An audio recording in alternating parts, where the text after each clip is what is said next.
This one will be a fun one for us.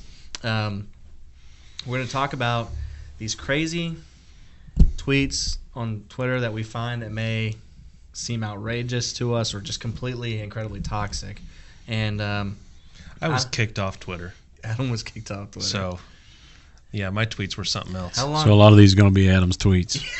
How long were you on Twitter? I was on Twitter for an entire week before I got kicked off. Yeah, it was bad. Holy cow.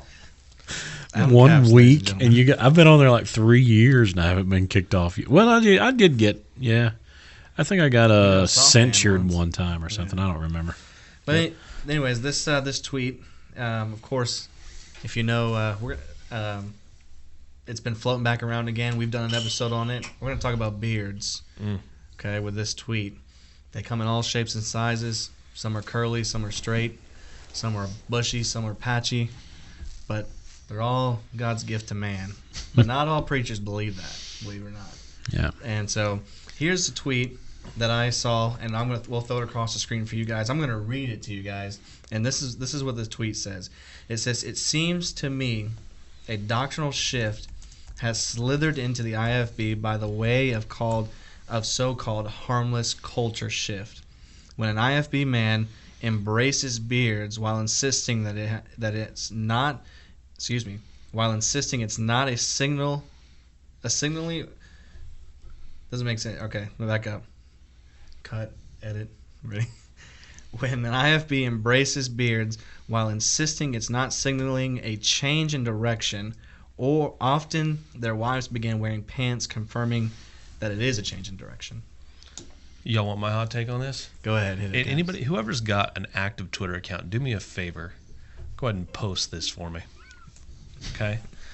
Maybe women aren't becoming more like men. Maybe men are trying to look more like a woman by taking the hair off their face. Right. Where's the mic? I need to drop it. Somebody tweet that. Yeah. Whoever wants to get kicked off of Twitter. This is a little bit of an older tweet. I would say this was back in September, but it's kind of just like grown from there. It turned into a big Twitter fight, controversy. I mean, even to the point to where, the most recent one was that if you love Jesus, you'd shave your beard so you can come preach in my pulpit. That makes. And I don't remember that Twitter feed, Jeremy. Somewhere along in that discussion, I might have done like an independent tweet separated from the feed. I can't remember, but I told the story of the preacher in Michigan who actually believes that you're not permitted to preach behind his pulpit if you have any kind of facial hair whatsoever. Which my question was, okay, you're going to shave your eyebrows and because I guess that's facial hair, right? They could just take the pulpit off the platform. I'll still go. Yeah. Well, this guy actually. He actually had a lectern podium that they put down on the floor in front of the congregation for people with facial hair, but you couldn't go on the platform. You made that up just now. No, There's I'm not making no it way that's true. No, Lansing, Michigan, no. I believe that because of this pastor who literally, he has his own podcast show or whatever. He literally said that he let this guy come and preach his pulpit, and he shaved to meet his standards because he loved Jesus. The same guy. Different guy than you're talking about, but the same guy I'm talking about in Michigan. There was a friend who used to go there annually and preach one Sunday a year, and he said that one Sunday a year he was clean shaven because this guy's standard was that you couldn't stand on the platform with a facial hair. So basically, Jesus himself at some point wouldn't have been welcome to preach at his church. Or John the Baptist. Most likely any of the disciples. Samuel or David or Abraham or Moses or Elijah. Yeah. And so here's my thing. We've talked about the beard issue before, and you should go back and listen to that episode. We'll link that somewhere. But here, the main problem that I have with this tweet is that word doctrinal. I don't understand exactly where you get doctrine from. From having a beard versus not having a beard. That's not doctrine. Especially when it's your personal preference. Yeah. Somebody post a verse. I mean, if you believe this sort of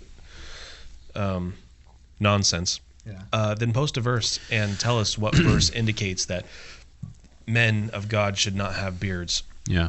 Well, if you think that's nonsense, I'm gonna really tip the scale for you here. Oh, man. The one of the typical fundamental Baptist arguments against the Isaiah chapter 50 verse number 6 statement that Jesus had a beard, and they plucked. It says in Isaiah 50 verse 6, "I gave my back to the smiters, my cheeks to them that plucked off the hair."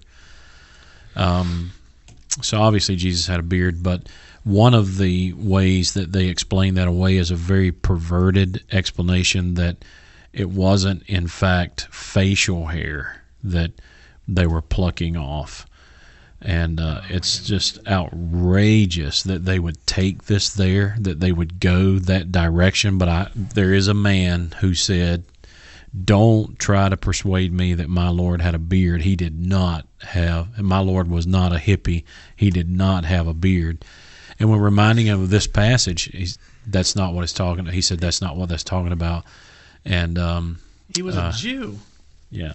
He had a beard. Yeah. When I was the last time I was in Israel, not that this really matters to the discussion here, but the last time I was in Israel, I visited the tomb of David, and when I went by the tomb of the tomb of David, a number of us in our tour group, there were about 60 of us in the group, and a number of us in our tour group were going by, and it was typical American men. You know, some of them had goatees, some had clean shave, and so on and so forth. And as I recall, I think I was one of the only ones in the group that really had a full beard, you know.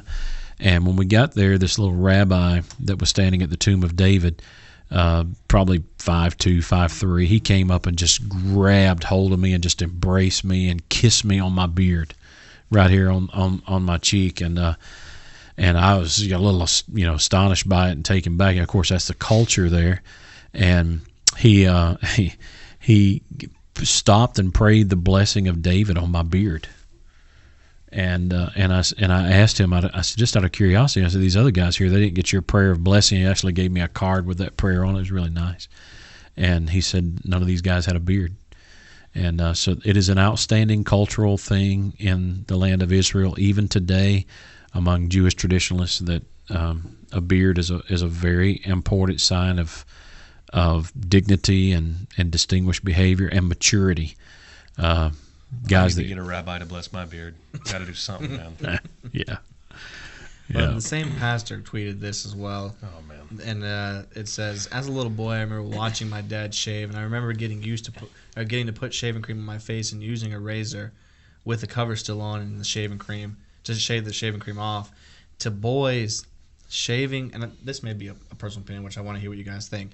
To boys, shaving was a rite of passage to manhood. Not anymore. There has been a shift. He's being sarcastic. There has not been a shift at all." Oh man! So yeah. again, Jay, just tell us what you're laughing about. Pretty outrageous, isn't it? Spit it out.